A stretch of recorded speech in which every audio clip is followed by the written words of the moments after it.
Hi everyone, this is Monica and welcome to my channel Monica's Posh and Poise। आप सबने ये तो सुना ही होगा, To err is human, जिसका मतलब है गलती करना मानव का स्वभाव है। अगर गलती करना मानव का स्वभाव है तो ये हर चीज़ में आता है, हर चीज़ में गलतियाँ होती है और इसी में से एक है स्पोकन इंग्लिश। तो स्पोकन इंग्लिश में भी छोटी छोटी गलतियाँ हो जाती हैं जिन्हें सिली मिस्टेक्स बोला जाता है और आज हम इन्हीं सिली मिस्टेक्स के ऊपर बात करेंगे और इन्हें कैसे ठीक किया जा सकता है इस बारे में भी बात करेंगे। तो चलिए शुरू करते हैं।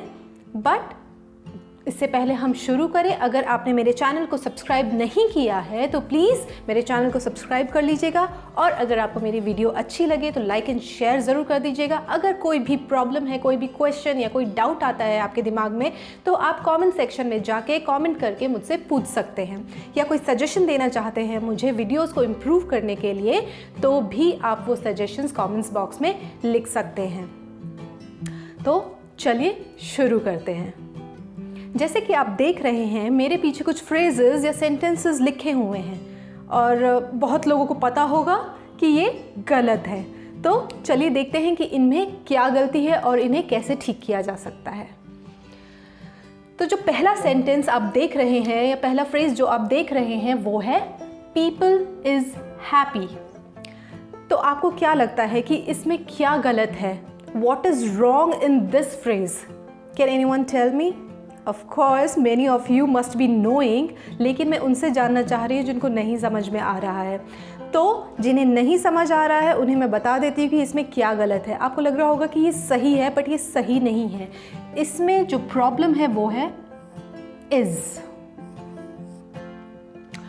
यहाँ पर इज़ नहीं आएगा और वो क्यों नहीं आएगा? आप देख रहे हैं पीपल,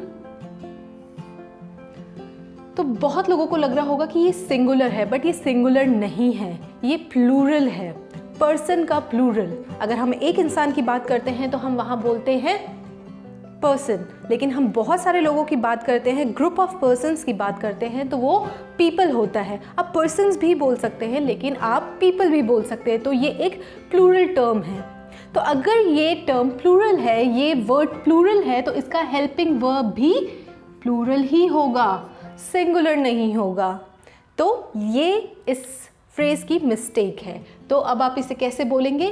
पीपल आर हैप्पी। उम्मीद करती हूँ आपको समझ आया होगा। अब चलते हैं दूसरे सेंटेंस या दूसरे फ्रेज की तरफ। दूसरा है 3 days बैक। अब इसमें क्या गलत है? हम तो ऐसे ही तो बोलते हैं, हमेशा से बोलते आए हैं 3 days back, 5 days back, 2 years back, 5 years back. तो इसमें तो कुछ गलत नहीं है। नहीं, इसमें भी गलती है और वो है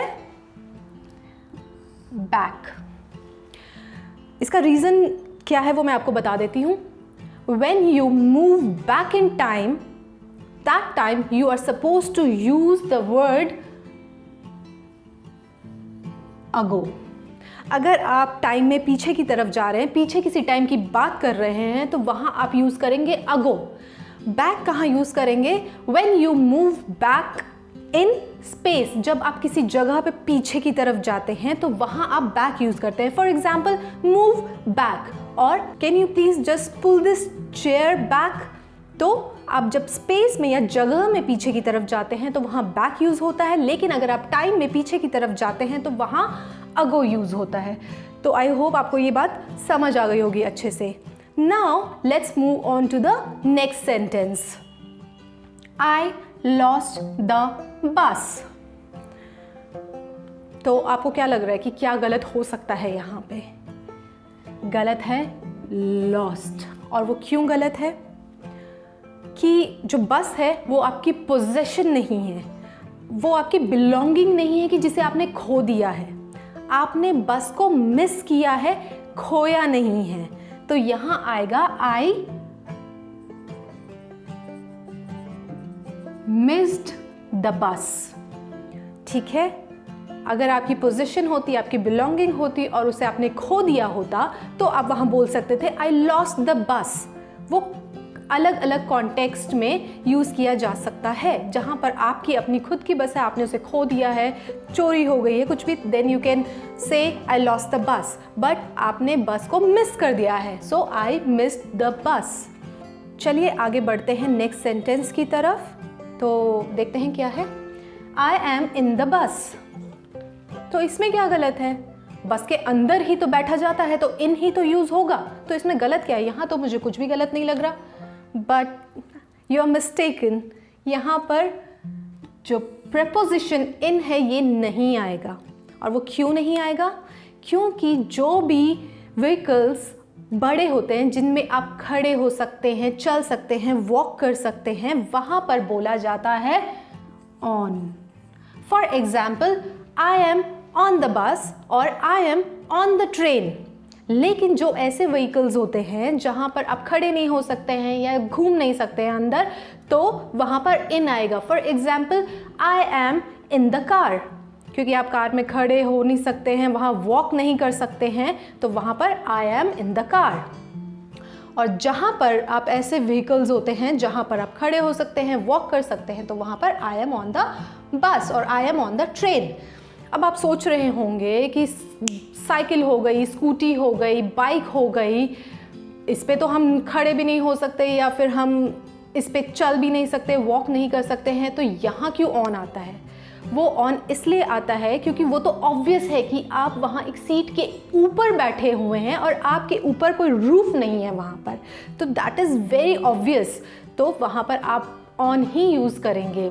तो आई होप आपको समझ आ गया होगा कि यहाँ ऑन क्यों है। बस में आप अंदर हैं लेकिन आपके ऊपर एक रूफ है और उसके अंदर आप चल सकते हैं, खड़े हो सकते हैं, तो on the bus. Let's move on to the next sentence और फ्रेज। Everyone are happy. बहुतों को पता होगा कि ये गलत है, लेकिन ऐसे बहुत से लोग होंगे जिनको ये सही लग रहा होगा, तो ये उनके लिए है। और इसमें क्या गलत है? अगेन हेल्पिंग वर्ब, ये हेल्पिंग वर्ब प्लूरल है, लेकिन everyone is singular indefinite pronoun. आप यहाँ पे सब की बात नहीं कर रहे हैं, आप यहाँ में सब में एक एक की अलग अलग बात कर रहे हैं। आई होप आपको समझ आ रहा होगा मैं क्या समझाने की कोशिश कर रही हूँ। सब की एक साथ बात नहीं हो रही है, सब में एक एक की अलग अलग बात हो रही है। तो एवरीवन इज हैप्पी, अगर ये सिंगुलर है तो हेल्पिंग वर्ब भी सिंगुलर ही होगा। जैसे पीपल अगर प्लूरल है तो हेल्पिंग वर्ब भी प्लूरल था, ऐसे ही everyone is singular indefinite pronoun, then your helping verb has to be singular. I hope आपको समझ आया होगा। चलिए आगे बढ़ते हैं। I need to go to home. हाँ, तो ऐसा बोल देते हैं I need to go to home, तो इसमें क्या गलत है? मुझे तो इसमें ऐसा कोई गलत चीज़ लग नहीं रही है, बट इसमें गलती है। तो चलिए बात करते हैं उस गलती के बारे में। जैसे कि आप यहाँ पर देख रहे हैं टू, तो ये होम के पहले नहीं आएगा। क्यों नहीं आएगा? जो आप ये होम देख रहे हैं यहाँ पे, इसे नाउन की जैसे भी ट्रीट किया जाता है या फिर एडवर्ब ऑफ प्लेस के जैसे भी ट्रीट किया जाता है। अब इस सेंटेंस में ये कैसे यूज़ हो रहा है? नाउन की तरह या एडवर्ब ऑफ प्लेस की तरह? ये यहाँ यूज़ हो रहा है एडवर्ब ऑफ प्लेस की तरह, और जहाँ एडवर्ब ऑफ प्लेस आता है तो उससे पहले प्रीपोजिशन टू नहीं आता है, तो इसलिए यहाँ पर टू नहीं आएगा। यहाँ जो करेक्ट सेंटेंस होगा वो होगा I need to go home. अब आप सोचेंगे कि हमें कैसे पता चलेगा कि ये होम यहाँ नाउन की तरह यूज़ हो रहा है कि एडवर्ब ऑफ प्लेस की तरह हो रहा है? तो मैं आपको ये बता देती हूँ। जब ये आपको आंसर देता है कहाँ का, वेयर का आंसर देता है, तब ये बन जाता है एडवर्ब ऑफ प्लेस। लेकिन जब ये आंसर देता है क्या का, तो ये बन जाता है आपका नाउन। मैं आपको समझाती हूँ। एक और सेंटेंस ले लेते हैं। I want to buy a home. अगर आप इसको हिंदी में बोलेंगे तो क्या बोलेंगे कि मैं एक घर खरीदना चाहता हूँ। तो जहाँ ये होम है, ये किस चीज़ का आंसर दे रहा है? क्या का, कि क्या खरीदना चाहता हूँ? घर खरीदना चाहता हूँ। तो ये यहाँ है नाउन। अब आप पहले वाले सेंटेंस की तरफ चलो। I need to go home, मैं कहाँ जाना चाहता हूँ? कहाँ? तो मैं घर जाना चाहता हूँ, होम। तो यहाँ होम कहाँ का आंसर दे रहा है, और यहाँ पर नेक्स्ट सेंटेंस में ये दे रहा है क्या का आंसर, व्हाट, और यहाँ वेयर। तो जब वो वर्ड कहाँ का आंसर दे तो that is adverb of place, और जब होम आपको क्या का आंसर दे तो that is noun. I hope कि अच्छे से आपको ये बात समझ आ गई होगी। तो चलते हैं अगले सेंटेंस पे। He is afraid from dogs. उसे कुत्तों से डर लगता है। तो जहाँ पे से आ गया कुत्तों से, तो वहाँ तो फ्रॉम होना चाहिए, बट यहाँ फ्रॉम नहीं आएगा। ये गलत है। क्यों? क्योंकि फ्रॉम वहाँ यूज़ होता है जब आप किसी चीज़ से दूर जा रहे होते हो। For example, he is running away from dogs, कि वो उनसे डर कर दूर भाग रहा है, तो दूर जा रहा है, तब फ्रॉम आता है इस सेंटेंस में। लेकिन यहाँ भाग नहीं रहा, यहाँ उसको बोला जा रहा है कि उसको कुत्तों से डर लगता है। तो यहाँ पर आएगा ऑफ। वो डॉग से भाग नहीं रहा है, दूर नहीं जा रहा है, उसको डॉग से डर लगता है। तो यहाँ आएगा ऑफ, ना कि फ्रॉम। जैसे कि आप बोल देते हो कि thieves are running away from the police, तो जो चोर हैं वो पुलिस से दूर भाग रहे हैं, तो वहाँ फ्रॉम आएगा। लेकिन हम बोलेंगे thieves are afraid of police, तो यहाँ फ्रॉम नहीं आएगा, यहाँ ऑफ आएगा। आपको शायद समझ आ गई होगी ये बात। Let's move on to the next sentence. He speaks English good. सुनने में ही थोड़ा सा अटपटा लग रहा है, थोड़ा गलत लग रहा है ये, है ना? तो ये गलत क्यों है मैं बता देती हूँ आपको। गुड होता है एडजेक्टिव, और एडजेक्टिव का क्या काम होता है? एडजेक्टिव का काम होता है नाउन को अच्छे से डिस्क्राइब करना, और एडजेक्टिव नाउन से पहले आता है, बाद में नहीं आ सकता। तो ये जो गुड है ये इंग्लिश के बाद है, तो ये इनकरेक्ट सेंटेंस हो गया। तो या तो आप बोलें इसे कि ही स्पीक्स गुड इंग्लिश,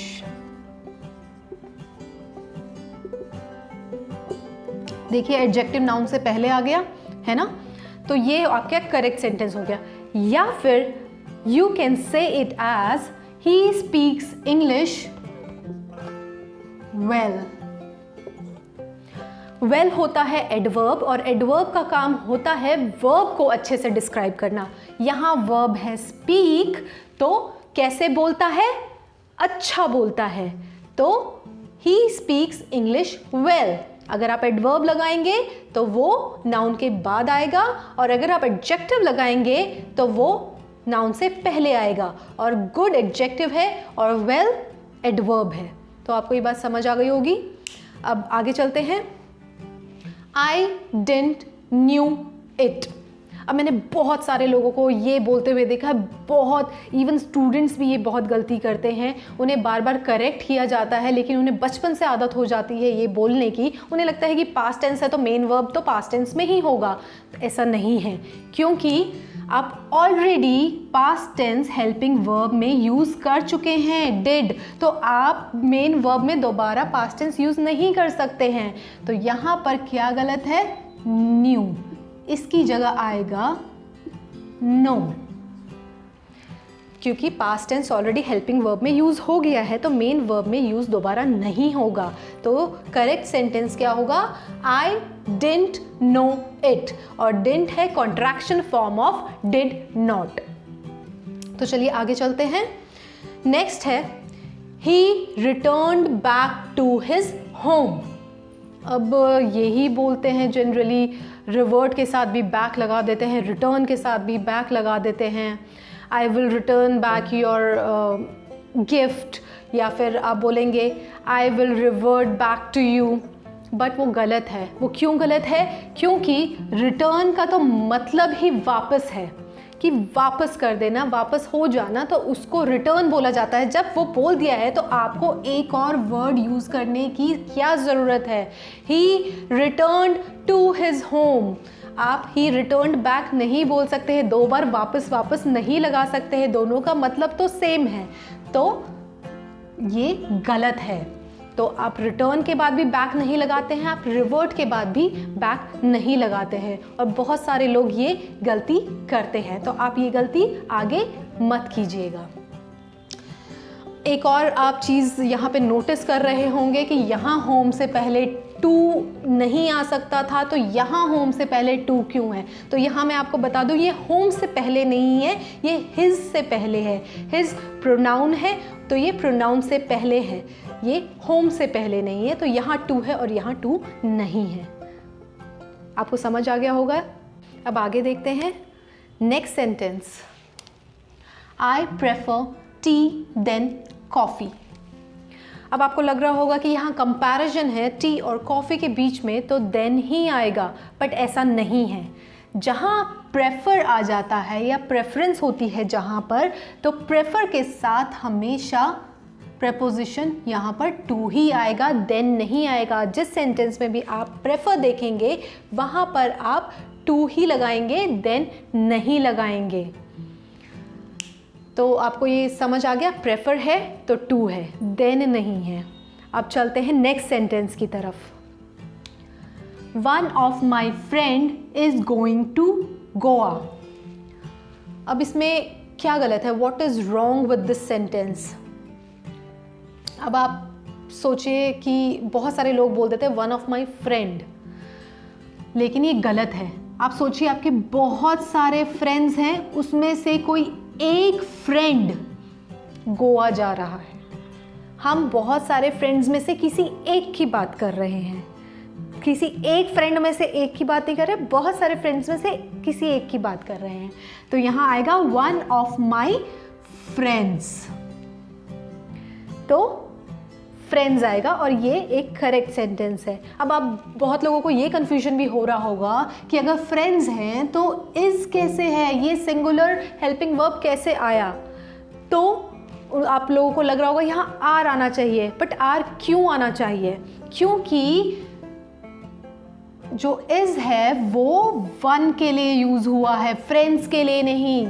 जो वो एक फ्रेंड जा रहा है, ये हेल्पिंग वर्ब उसके लिए यूज़ हुआ है, फ्रेंड्स के लिए यूज़ नहीं हुआ, इसलिए यहाँ पर सिंगुलर हेल्पिंग वर्ब ही आएगा, क्योंकि वन भी सिंगुलर है। हम उसकी बात कर रहे हैं, हम फ्रेंड्स की नहीं। कौन जा रहा है? वो जा रहा है, तो हेल्पिंग वर्ब जो सिंगुलर है वो वन के लिए यूज़ हुआ है, फ्रेंड्स के लिए नहीं। आई होप आपको समझ आ गई होगी ये बात। Now let's move on to the next sentence. She's got beautiful hairs. तो ये तो बिल्कुल ही सही है। आपको लग रहा होगा कि इतने सारे बाल होते हैं तो हेयर्स ही तो बोलेंगे। क्या बोलेंगे? हेयर्स नहीं बोलेंगे तो हम हेयर्स नहीं बोलेंगे, because here we are referring to one head जिस पे बाल हैं, एक हेड जिस पे बाल हैं उसकी बात कर रहे हैं। तो हम यहाँ हेयर्स नहीं बोलेंगे, हम यहाँ हेयर बोलेंगे।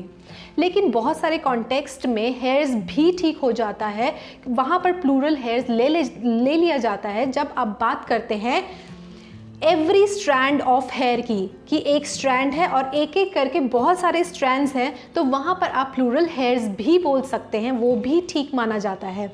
लेकिन प्लूरल हेयर भी होता है और हेयर्स भी होता है, बट जैसे कि नीचे बहुत सारे बाल गिरे हुए हैं, बहुत सारे स्ट्रैंड्स हैं, तो आप वहाँ बोल सकते हैं कि यहाँ बहुत सारे हेयर्स गिरे हुए हैं। लेकिन जब आप एक हेड की बात करते हैं, जब आप सर पे बालों की बात करते हैं, तो वहाँ you are referring to one head, ठीक है? तो वहाँ पर हेयर ही आएगा, हेयर्स नहीं आएगा। आई होप आपको समझ आ गया हो। नेक्स्ट है आई एम लिसनिंग म्यूज़िक। अब इसमें क्या गलत है? इसमें गलत है कि यहाँ एक वर्ड मिस है और वो एक प्रीपोजिशन है। तो वो क्या है? वो है to, I am listening to music. और ऐसा क्यों हुआ? जो ये वर्ड यहाँ लिखा हुआ है लिसनिंग, ये एक इंट्रांजिटिव वर्ब है। अब आप लोगों को लग रहा होगा ये इंट्रांजिटिव वर्ब क्या होता है? इंट्रांजिटिव वर्ब होता है जो जिसके इमीडिएटली बाद ऑब्जेक्ट नहीं आ सकता है, और यहाँ ऑब्जेक्ट क्या है? म्यूजिक इज ऑब्जेक्ट है। जैसे कि आई यहाँ पर सब्जेक्ट है, म्यूजिक ऑब्जेक्ट है। तो इंट्रांजिटिव वर्ब के इमीडिएट बाद कोई ऑब्जेक्ट नहीं आता है, इसलिए यहाँ पे प्रीपोजिशन टू का यूज हुआ है। ठीक है, I am listening to music. I hope आपको ये समझ आ गया होगा। अब चलते हैं हमारे लास्ट सेंटेंस पे, जो है I did a mistake. Mistake के साथ do, did, have done, had done ये सब नहीं आता है। ठीक है, क्योंकि यहाँ पर जो डिड है एज मेन वर्ब हमने लिया है, और एज मेन वर्ब ये यहाँ नहीं आ सकता है। अगर आप मिस्टेक की बात करते हैं, या तो आप बोलते हैं आई मेड अ मिस्टेक, या आप मेड की जगह कमिट भी यूज कर सकते हैं, और आप यहां लिख सकते हैं कमिटेड। मेड और कमिटेड मैंने क्यों लिखा है? क्योंकि ये सेंटेंस पास्ट टेंस में है। आई कमिटेड अ मिस्टेक, और you can say I made a mistake. और अगर आप चाहें तो आप ये भी लिख सकते हैं I did make a mistake. अब यहाँ पे डिड लगा दिया, लेकिन हमने यहाँ मेक भी तो लगाया है। डिड को तो हमने यहाँ हेल्पिंग वर्ब की तरह लिया है, और यहाँ पर हमने इसे मेन वर्ब की तरह लिया था, जो कि गलत था। यहाँ आप अगर हेल्पिंग वर्ब ले रहे हैं तो आप मेन वर्ब मेक ले रहे हैं, जो कि इस सेंटेंस को करेक्ट बनाता है। तो आप इसे तीन तरीके से बोल सकते हैं, आई कमिटेड अ मिस्टेक, और आई मेड अ मिस्टेक। और अगर आपको हेल्पिंग वर्ब यूज ही करना है तो आप बोल सकते हैं I did make a mistake. Past tense already helping verb में आ गया है, तो आपके मेन वर्ब में पास्ट टेंस नहीं आएगा। तो ये सब सेंटेंस मैंने आज आपको 15 सेंटेंसेस एंड फ्रेजेस बताए हैं, और उनमें हम कॉमन एरर्स क्या कर देते हैं, क्या सिली मिस्टेक्स कर देते हैं, ये सब बताया है। लेकिन अभी एक बोनस टिप भी आपको देनी है।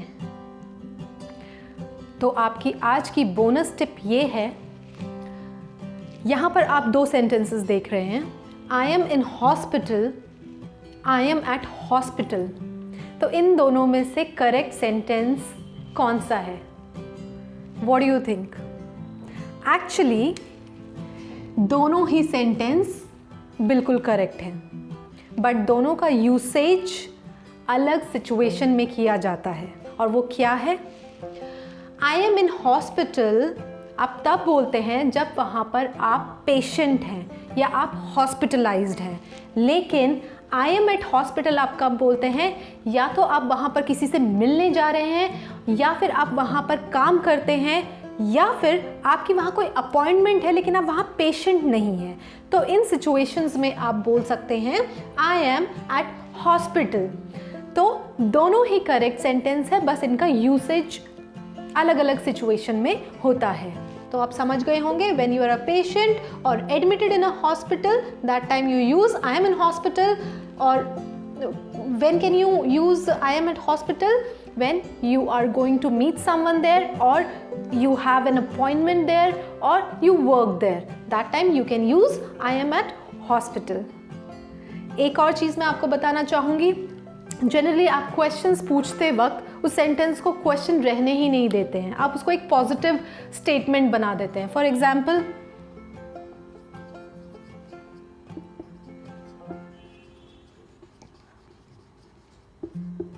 आप बस टोन चेंज कर देते हैं और पूछते हैं यू आर हैप्पी।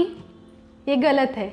जब भी आप क्वेश्चंस पूछते हैं तो आपका हेल्पिंग वर्ब हमेशा सेंटेंस के स्टार्टिंग में आता है। तो आप बोलेंगे आर यू हैप्पी, क्या तुम खुश हो। तो ये आज की बोनस टिप थी। तो now this is the end of the video. I hope कि आपको ये वीडियो पसंद आया होगा, और अगर आपको ये पसंद आया है तो प्लीज़ एक थम्स अप ज़रूर दे दीजिएगा और आप प्लीज़ मेरे चैनल को सब्सक्राइब कीजिएगा। आप शेयर भी कर सकते हैं और अगर आपको कोई डाउट है तो आप कमेंट भी कर सकते हैं। Thank you so much for watching. Have a great day ahead. Lots of love. Take good care of yourself. Bye bye.